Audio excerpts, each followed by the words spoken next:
दोस्तों, अगर आपको हमारे चैनल से जुड़ना है तो नीचे रेड कलर का आपको सब्सक्राइब दिख रहा होगा, इस पर आप लोगों को दबाना है। उसके बाद बेल आएगी, बेल पर भी दबाना है। फिर 3 ऑप्शन दिखेंगे, ऑल वाले ऑप्शन पर दबा लेना है। बस आप चैनल से आप जुड़ गए हैं, अब हर जानकारी आपके पास हमारी पहुंच। नमस्कार दोस्तों, all India anganwadi news channel की सच्ची खबरों में आप सबका स्वागत है। उम्मीद करते हैं कि वीडियो आप सब भाई बहनों को पसंद आएगा, बशर्ते आप पूरा जरूर देख लेना। एक से बढ़कर एक तमाम बड़ी खबरें आपको इस वीडियो में हम देने जा रहे हैं। सबसे पहले एक बड़ी खबर आपको बता दें कि आंगनबाड़ी बहनों 31 जनवरी तक के लिए सुप्रीम कोर्ट ने सभी राज्य सरकारों को और केंद्र शासित प्रदेशों को आदेश दिया है कि आप लोग अपना फैसला कर लीजिए कि 31 जनवरी तक आपके पास समय है कि आंगनबाड़ी केंद्रों को कब खोला जाए और कहां कहां कैसे खोला जाए। इसकी तैयारियां आप कर लीजिए। तो इसके लिए सुप्रीम कोर्ट ने समय दिया है सभी राज्य सरकारों को। तो पूरे देश की आंगनबाड़ी बहनों, सभी राज्यों की आंगनबाड़ी बहनों, आप सबके लिए सुप्रीम कोर्ट की तरफ से आई एक जो यहां पर बयान समझो या आदेश समझो, जो राज्य सरकारों को जवाब है। और इसके संदर्भ में आपको एक पहली जानकारी यह हो गई। तो अब उम्मीद बना के चलिए कि 31 जनवरी को डिसीजन कुछ ना कुछ आ जाएंगे और उसके बाद में हो सकता है फरवरी से केंद्र वगैरह सभी खोले जाएं। इसके अलावा आगे आपको बता दें, उमा रानी बहन है अयोध्या उत्तर प्रदेश से, उन्होंने ये जानकारी भेजी थी। अब आगे आपको बताना चाहेंगे, एक और बहन है, उन्होंने भी इसी मैटर को भेजा था कि 31 जनवरी तक सभी राज्य सरकारें जो है फैसला कर लें। सुप्रीम कोर्ट ने आदेश दिया है कि जो है अपने वहां आंगनबाड़ी केंद्रों को कब से खोलना है। तो आंगनबाड़ी केंद्रों की सेवाएं शुरू करने का फैसला लेने के लिए 31 जनवरी तक का समय राज्य सरकारों को सुप्रीम कोर्ट ने दिया है। इसके अलावा दोस्तों आपको बताना चाहेंगे, चौंकाने वाली खबर आ रही है। ये जो खबर है ये आ रही है बदायूं वाले मैटर पर। बदायूं में जो आंगनबाड़ी सहायिका बहन के साथ में हुआ दुष्कर्म का मामला, उसी पर विभाग ने, वहां के प्रशासन ने, अधिकारियों ने जो कार्रवाई की है उसका ये नतीजा है। और देखिए कैसी कार्रवाई विभाग की। इसमें एक तरफ आंगनबाड़ी सहायिका बहन के साथ इतना सब हो गया और उसका पूरा जो है जिम्मेदारी और पूरा कसूर किसको ठहराया जा रहा है, वहां की आंगनबाड़ी बहन को और आशा बहन को। हटेगा चौकीदार, आंगनबाड़ी और आशा कार्यकर्ता की भी होगी कार्रवाई। ये क्यों होगा?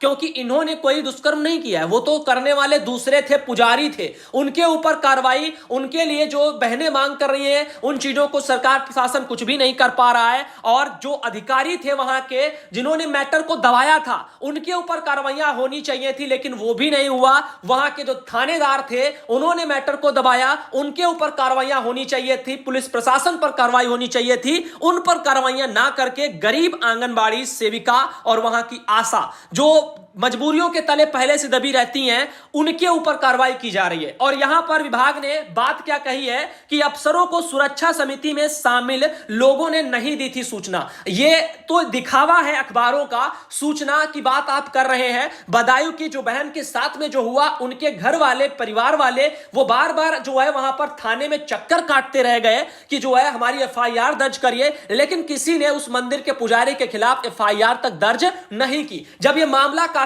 जो है लंबा खिंच गया, उसके बाद में जब मीडिया, सोशल मीडिया में गया, तब जाकर के अफरा तफरी मची। और फिर अब क्या किया जा रहा है, प्रशासन उस पर भी लीपापोती कर रहा है और कह रहा है कि आंगनबाड़ी सहायिका और वहां की आशा पर कार्रवाई होगी, क्योंकि इन्होंने इस मैटर की जो सूचना है वो अधिकारियों तक नहीं पहुंचाई। आप बताएं आंगनबाड़ी बहनों की अधिकारी कितनी सुनते हैं? मैं ये पूछना चाहता हूं एक सवाल, मैं इसी मैटर पर चाहता हूं कि वहीं के हो या अन्य जगह के। बदायूं जिले में भी बहुत सारी आंगनबाड़ी बहनें हैं जिनका पैसा नहीं पहुंच रहा है। मैं आपको दिखाना चाहूंगा, ये हमारे पास अभी, इस पर भी हम आएंगे कि यहां पर आंगनबाड़ी और आशा के साथ जो कार्रवाई बदायूं मैटर में दोष इनको देकर के करवाया जा रहा है कि इन्होंने जानकारी नहीं दी विभागीय अफसरों को। तो मैं एक सवाल करना चाहूंगा, यहां पर हमारे पास और भी मैटर आए हैं, जरा इन पर आप लोग फोकस करिए। ये देखिए, इसमें हमारे पास एक भाई है, इन्होंने लिखा हुआ था और कि जो है मैं अभी आपकी वीडियो देखी है मैंने, जिसमें 4 माह का मानदेय आया है। वो मानदेय था आपका केंद्र सरकार का, उत्तराखंड राज्य का। तो इनका कहना है, अतः मैं आपसे जो है आपको अवगत कराना चाहता हूं कि उत्तर प्रदेश के जिला व ब्लॉक संभल में जो है, यहां पर उनका कहना है 2019 का 6 महीने का मानदेय बकाया है, जिस पर आपने कोई भी वीडियो द्वारा राय नहीं दिया। राय तो हम देखो सबकी पर जब सेम होती हैं समस्याएं, तो उनको अपने आप ही समझ लेना चाहिए कि हमको क्या नियम कायदे करने हैं। और यहां पर उनको देखिए, उनका कहना था कि राय दीजिए। इनसे और बात हुई है कि हमने कहा आप अपने वहां पहले डीपीओ महोदय को जो है लिखित पत्र दीजिए, फिर डीएम महोदय को दीजिए, लीजिए। तो उनका जवाब आया, ये देखिए कि ये सब वो पहले भी कर चुके हैं, अपने वहां के डीपीओ को भी सूचना। आप सोचिए, बाल विकास विभाग में जिले का सबसे बड़ा अधिकारी डीपीओ होता है, जिला कार्यक्रम अधिकारी। अब आप सोचिए, उनको लिखित में ये आदेश भी इन बहनों ने, संभल जिले की बहनों ने भेजा हुआ है। 18 अगस्त को भेजा था और आज तक इनका 2019 में 6 महीने का मानदेय इनको नहीं मिला है। संभल ब्लॉक की सभी आंगनबाड़ी बहनें इस समस्या से परेशान हैं और वहां के जिला कार्यक्रम अधिकारी को लिखित सूचना भी बहनों ने दिया है और इसके बावजूद भी वहां के डीपीओ महोदय उनकी समस्या सॉल्व नहीं कर रहे हैं। अब आप कहें, जो ये बदायूं में अधिकारी बोल रहे हैं, प्रशासन कह रहा ना, जिसको कार्रवाई बोल रहा है कि बहुत बड़ी कार्रवाई, ये कार्रवाई कुछ नहीं है। ये अपने बड़े अधिकारियों के ऊपर आप कुछ कर नहीं सकते और छोटे कर्मचारियों के ऊपर ही सारी चीजें डाल दी जाती, सारा कीचड़ उछाल करके, कि इन्होंने जो है अपनी इन चीजों को लेकर के अफसरों को इसके बारे में सूचना नहीं पहुंचाई। क्योंकि ग्राम जो समितियां हैं, सुरक्षा समितियां ये बनाई गई हैं, जिनमें आप जानते हो ग्राम प्रधान है, आंगनबाड़ी है, आशा है, ऐसे लोगों को उसमें जोड़ रखा गया है। अब इनके ऊपर जो है कार्रवाई करवाई जा रही है क्योंकि इन्होंने ऊपर तक मैटर नहीं पहुंचा। भाई, इनकी कितनी पहुंच है, मैं पूछना चाहता हूं। ये समितियां बनी है, इन समितियों वालों की जो समस्या है, उनकी ही समितियों की, उनके ही विभाग वाले अधिकारी कितना सुनते हैं, ये इस मानदेय की समस्या से आप लगा सकते हो कैसे इनकी सुनवाई होती है। ये देखो, उनका कहना पूरे ब्लॉक की आंगनबाड़ी बहनों की समस्या है। आरटीआई वगैरह में भी उनको जो जवाब आए हैं उनमें भी संतुष्टि नहीं है, वो भी गोलमाल, झूठा आश्वासन, ऐसे विभागीय अधिकारी उनको आश्वासन देते हैं और आज तक उनकी समस्या सॉल्व नहीं कर पाए। अब मैं आपसे पूछता हूं, जब ये समिति वाले इनकी ही समस्या, इनका ही मानदेय, अपने ही पैसे के लिए ये दर दर भटकते रहते हैं और वही अधिकारी इनकी समस्याओं पर जरा भी संज्ञान नहीं ले पाते हैं, समस्या का समाधान नहीं कर पाते हैं, तो बदायूं वाले जो आंगनबाड़ी सहायिका बहन के साथ जो दुष्कर्म हुआ था, जहां पर उन पंडित पुजारियों ने किया था, अब आप सोचिए उनके ऊपर कार्रवाइयां हो, वो ना करके, और जो वहां के थानेदार थे जिनके वहां बार बार शिकायत दर्ज कराने के लिए, एफआईआर करवाने के लिए पीड़ित परिवार दौड़ रहा था, उसकी लापरवाही बरती गई, उनके ऊपर कार्रवाई करवाइए, उनसे भी बड़े अधिकारियों की कार्रवाई करवाइए, मामले को ऊपर क्यों नहीं भेजा गया। आप आंगनबाड़ी और आशा पर कार्रवाई की बात वहां पर करते हो, इससे पता चलता है कि विभाग की मानसिकता क्या है और वो किसको बचाना चाहते हो और करना क्या चाहते हैं। कार्रवाई भी हो जाए और डाल किस पर रहे, वो पहले से गरीब है जो उनके साथ की है। अब आप बताओ, एक तरफ महिला का शोषण वहां पर तो हो गया, दुष्कर्म, दूसरा शोषण आप ऐसे कर रहे हो वहां की आंगनबाड़ी और गरीब आशा के ऊपर, उनके ऊपर ये चीजें डाल करके।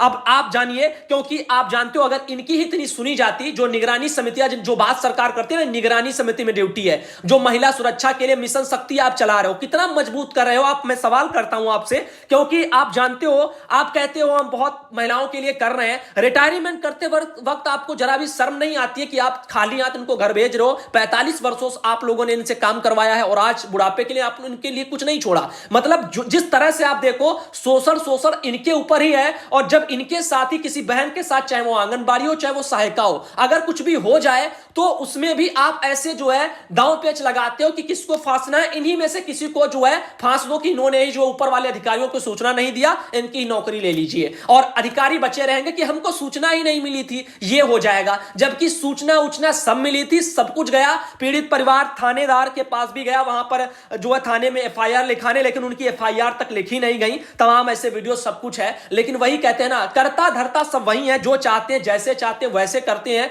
हम सब तो बस देखते हैं और हाथों की कठपुतलियां बनकर के रह गए हैं। आंगनबाड़ी बहनें उनकी जो है न्याय दिलाने के लिए एक तरफ प्रयास कर रही थी सभी राज्यों में, जिलों में, और दूसरी तरफ जो है अब वहां की आंगनबाड़ी और सहायिका बहन को दोष देकर के उनके ऊपर ऐसे चीजें सौंप दी गई हैं। वाह, क्या प्रशासन है हमारा, ऐसे न्याय मिलता है हमारे यहां राज्य में। इसके अलावा आपको दिखाना चाहेंगे, जिला विदिशा में देखिए, एक मध्य प्रदेश में लेटर निकला था, लाडली लक्ष्मी योजना के अंतर्गत समस्त आपके एनएससी को पोस्ट ऑफिस में जमा कराए जाने के संबंध हेतु 1 माह के अभियान चलाने के संबंध। बताओ, ये 1 माह के अभियान, ऐसे अभियान, तमाम योजना, ये योजना, ऐसे कहते हो आप मिशन शक्ति चला रहे, महिलाओं के सशक्तिकरण के लिए चला रहे। महिला के साथ अगर कुछ गलत हो रहा हो तो महिला इस नंबर पर कॉल करें। ऐसे सरकार जो झूठा जो ये सब दिखावा करे ना, ये सिर्फ मात्र नाम मात्र के लिए ढोंग है। वरना जो जिनको इस काम में आप लगा करके रखे हो, पहले उनकी समस्याओं का आप समाधान करवा लीजिए, जनता की समस्याएं आप बाद में सुलझाइएगा। क्योंकि जिनको आप लगा रखे हो ना काम में, आंगनबाड़ी और सहायिका आशा को, पहले इनकी समस्याएं आप सुन लीजिए। उत्तर प्रदेश के माननीय मुख्यमंत्री महोदय, जिन्होंने 1500 बढ़ाने का जुमला दिया, अभी उनके इस मैटर पर भी किसी भी अधिकारी ने क्या संज्ञान नहीं लिया? क्यों नहीं ले रहे हो भाई? लीजिए ना, उनको तो तमाम लेटर सौंपे गए, अब सूचना जाने के बाद भी वो भी तो संज्ञान नहीं ले रहे हैं। अब आप बताइए, ये सब चीजें मतलब अगर सोची जाए ना तो चारों तरफ से गलत कौन कर रहा है? अधिकारी, प्रशासन, विभाग, सरकार। और फंस कौन रहा है, झेल कौन रहा है? हमारा वही कर्मचारी छोटा वाला, हमेशा वही पिसता है। अब इसमें आपको बता दें, ये अब 31 जनवरी तक जो है ये अभियान 1 जनवरी से चलेगा और इसमें सभी बहनें मध्य प्रदेश में बेचारी काम कर रही हैं। ऐसे हर जगह चल रहा है। अब काम कराओ, पैसा भी जो है अपने ही मानदेय का लगाओ, पैसा भी ना मिले। 2019 का 6-6 महीने का पैसा जो है संबल जिले में जो है बकाया है बहनों का, वहां पर बहनें बेचारी परेशान है ब्लॉक की। अब आप देखिए, अब अगला मैसेज ये मध्य प्रदेश से एक और है, लाडली लक्ष्मी जो है योजना के भुगतान के संबंध में। अब ऐसे लेटर पर लेटर आते हैं, इस पैसे का भुगतान, उस पैसे का भुगतान, कभी जो है मोबाइल में रिचार्ज के नाम पर पैसा मिल जाएगा उसका भुगतान, कभी मोबाइल खरीद लेना उसका भुगतान। अरे ऐसे सब बस लेटर निकलते हैं, खाना पूर्ति होती है, कभी चावल मिलेगा, दाल मिलेगा, घी मिलेगा, मिलता क्या है? लाभार्थी जान रहा है, आप जान रहे हो, हम भी जान रहे हैं, सब कोई जान रहा है, ये चीजें हैं। ऊपर से सब आता है। मैं ये नहीं कहता कि सरकार बजट नहीं लाती, सरकार सब लाती है, बजट आता है और सुई से लेकर के हर एक चीज का पैसा आता है, लेकिन यहां पर मिलता कुछ भी नहीं है। अब आगे देखिए, ये यहां पर आगे और भी चीजें हैं कि यहां पर आंगनबाड़ी बहनों को बोला गया है कि 5 वर्षों से अधिक के स्वीकृति प्रकरणों में भुगतान विलंब से किया जा रहा है और विलंब से किया जा रहा है। 5-5 सालों से जो है ये समस्याएं ऐसे पड़ी हुई हैं, विलंब से चल रहा है। बताओ, मैटर ऐसे चलते हैं। आंगनबाड़ी बहनों का भी अगर डाटा आप निकाल के बैठो ना तो तमाम ऐसे स्टेट होंगे, वहां के जिले होंगे, ब्लॉक होंगे, जिसमें आंगनबाड़ी बहनों का 4-4, 5-5, 6-6 महीने का, 6-6 सालों का भवन का किराया यानी किराया का भुगतान आंगनबाड़ी केंद्रों का वो नहीं मिला है। अब आप सोचिए कैसे जीवन यापन चल रहा है। क्या विभाग, क्या सरकार, केंद्र सरकार बजट नहीं लाती है? सब लाती है। ये जाता कहां है? ये किसी ना किसी के पेट में जा रहा है,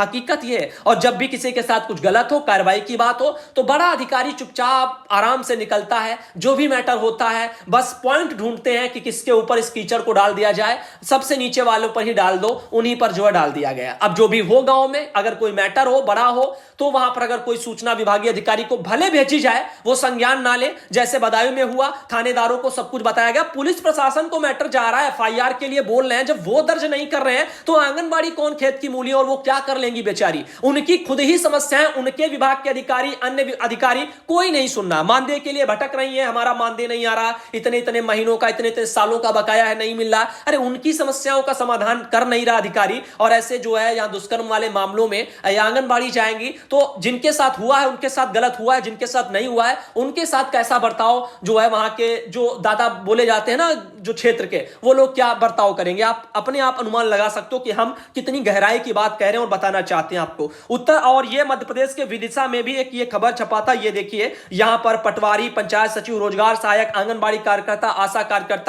इन लोगों की देखो ये सब ड्यूटी टाइप का इसमें बना हुआ है और ऐसे लोगों का लगा दिया जाता है। कभी निगरानी, कभी घर घर जाओ, हितग्राहियों के बारे को, जो योजना के बारे में, सरकार की एक एक योजना के बारे में बताओ, उनको समझाओ, कभी ये काम कभी वो काम, जो कि काम बाल विकास विभाग के थे ही नहीं। उनकी मुख्य 6 सेवाएं थी, उन सेवाओं को सरकार ने बहुत ही पीछे छोड़ दिया है। और अब काम क्या लेती है? कभी शराबी मिले तो उनकी शराब छुटाओ, नशा मुक्त की तरफ बढ़ाओ, लेकिन सरकार शराब नहीं बंद करेगी सरकार, ठीक है। और कभी यहां पहुंच जाओ, कभी घाट पर ड्यूटी लगा दी गई, कभी वहां लगा दी गई, कभी ऐसे काम कराए जा रहे हैं जो जिनका कोई औचित्य ही नहीं है हमारे विभाग में, और ऐसे काम चलते हैं। इसके अलावा देखिए, ये विदिशा से आगे भी लेटर है, इसमें भी सब लिखा हुआ है, सम्मिलित ग्राम पंचायत और ऐसे करके सभी अधिकारियों के नाम लिखे हुए हैं जो भी समितियां बनती हैं। और इसमें लिखा है 1 जनवरी से लेकर के 31 जनवरी 2021 तक जो है संचालित होने वाले जो अभियान है उसके संबंध में लेटर आया था। तो ये सब बताने और पढ़ने से कोई फायदा नहीं है। फिलहाल लाडली लक्ष्मी योजना से रिलेटेड सब कुछ जानकारी थी और सरकार की जो भी तमाम योजनाएं हैं उनसे जुड़ा हुआ ही मैटर है। अब आगे देखिए, जो सिवनी पड़ता है मध्य प्रदेश में, वहां पर भी एक ये लेटर आया था और यहां पर भी कुछ ऐसा ही मामला सामने है। इसमें लिखा है कि आंगनबाड़ी क्षेत्र के शौर्य दल का गठन वगैरह किया जाना है। शौर्य दल वगैरह उत्तर प्रदेश में काफी समय पहले से भी चल रहा है, तो ऐसे शौर्य दल का गठन भी सब जगह है। अब ऐसे में इन लोगों का कभी निगरानी समिति, कभी जो है शौर्य दल, ऐसे बोल बोल करके आप गठन करवाते हो। उसके बाद में जब उसी क्षेत्र में किसी के साथ कुछ भी मैटर हो जाएगा XYZ, भले ही वो विभागीय अधिकारियों को सूचना दें और जो है लोगों की दादागर्दी, गुंडागर्दी के चलते वो चीजें प्रशासन रिपोर्ट ना दर्ज करे या कुछ कार्रवाई ना करे, ठीक है। उसके बाद में जब मैटर सोशल मीडिया से इधर उधर फैल जाए, बाद में जो है फिर कीचड़ किस पर आएगा? टोटल किसी न किसी छोटे कर्मचारी पर, इन्हीं में से किसी पर डाल देगी सरकार और कहेगी इन्होंने सूचना ही नहीं दिया हमको। भले ही सूचना हजारों बार दिया हो, लेकिन वो कहेंगे सूचना ही हमको नहीं दिया गया, विभागीय अधिकारियों को बताया ही नहीं गया, लापरवाही बरती गई, ऐसा कहकर के और नौकरी किसकी छीनी जाएगी? उन्हीं छोटे कर्मचारियों की। बड़ा कर्मचारी आराम से बैठेगा, कहेगा हमें कोई किसी ने बताया ही नहीं। ये मैटर चलते हैं और ये है हमारा प्रशासन, और ऐसे मिलता है हमारे यहां न्याय। अब आप लोग खुद समझिए, शौर्य दल का पुनर्गठन में बेटी बचाओ बेटी पढ़ाओ समिति, स्वास्थ्य पोषण एवं स्वच्छता समिति, आर्थिक सशक्तिकरण और कुप्रथा एवं महिला हिंसा रोकथाम, ऐसे करके चीजें हैं। देखो ये सब दिखा, ये काफी बार जो मानसिक तनाव बढ़ जाता है हमारा भी, क्योंकि हम देखते हैं सरकार इतना सभी लिख लिख के लेटरों में निकालती है, और जब भी कार्रवाइयों की बात होती है, न्याय दिलाने की बात होती है, तब ये सब कूड़े का ढेर ही मुझे नजर आता है। आंगनबाड़ी बहनों की समस्याएं हम देखते हैं वो ही सॉल्व नहीं होती हैं, और उनके ऊपर ऐसे कामों को, जिम्मेदारियों को सरकार लादे हुई है कि आप ये करो आप वो करो, जबकि इनकी खुद की समस्याएं हैं जिन पर हमारा विभाग जरा सा भी जो ध्यान नहीं दे रहा, उदासीन बना हुआ है। शौर्य दल सदस्यता पंजीयन प्रारूप आप देखिए, ये रहा शौर्य दल जो है आपका पुनर्गठन का प्रारूप, इसमें ये कुछ इस तरीके से है। अब इसके अलावा आप लोगों को दोस्तों हम एक और, ये अशोकनगर मध्य प्रदेश से लेटर निकला हुआ था, ये भी यहां पर आया है, लेकिन हम अब इन लेटरों को नहीं दिखाएंगे। आप लोग जो है समझ चुके होंगे, काफी आज का वीडियो जो है आप लोगों को पसंद भी आया होगा, क्योंकि इसमें हमने बहुत गहरी तरीके से आपको एक सच्चाई बताई है जो कि यहां कार्रवाइयों के संबंध में है। और आंगनबाड़ी बहनों का ऐसे नाम सब में लगा लगा करके आप इस मीटिंग में हैं, आप उस समिति में हैं, और बाद में जब कुछ हो जाए तो आंगनबाड़ी बहनों ने सूचना नहीं दिया, जबकि सूचना वहां जब आंगनबाड़ी सहायिका बहन के साथ हुआ और वो बार बार वहां थानेदार के वहां जाकर के एफआईआर दर्ज करने की कोशिश किया और उन्होंने खुद नहीं किया। अब जब उनकी नहीं चली है, इतना सब कुछ भी सब मैटर दबा रही है, प्रशासन ही दबा रहा है मैटरों को, अब आगे जब पूरा फैल जाए तो फिर उस रायता का उठा करके, जो पूरा फैला हुआ रायता आंगनबाड़ी बहनों पर, आशा बहनों पर, इन्हीं गरीबों पर डाल दो, और कोई, क्योंकि इनके पीछे कोई लड़ने वाला नहीं और इनका कुछ कोई होगा भी नहीं, नौकरी इनकी ले लो, ज्यादा सस्ती है, यही सब मैटर चलते रहते हैं। और अपने ऊपर से जिम्मेदारियों का बोझ अधिकारी हल्का करता रहता है, जबकि जो कार्रवाइयां होनी चाहिए थी, अरे जिन्होंने गलत किया था उन मंदिर के पुजारियों ने, महंतों ने, उनको पकड़िए और उनके साथ जो करना है वो करिए, क्योंकि गलत उन्होंने किया है। जिम्मेदारी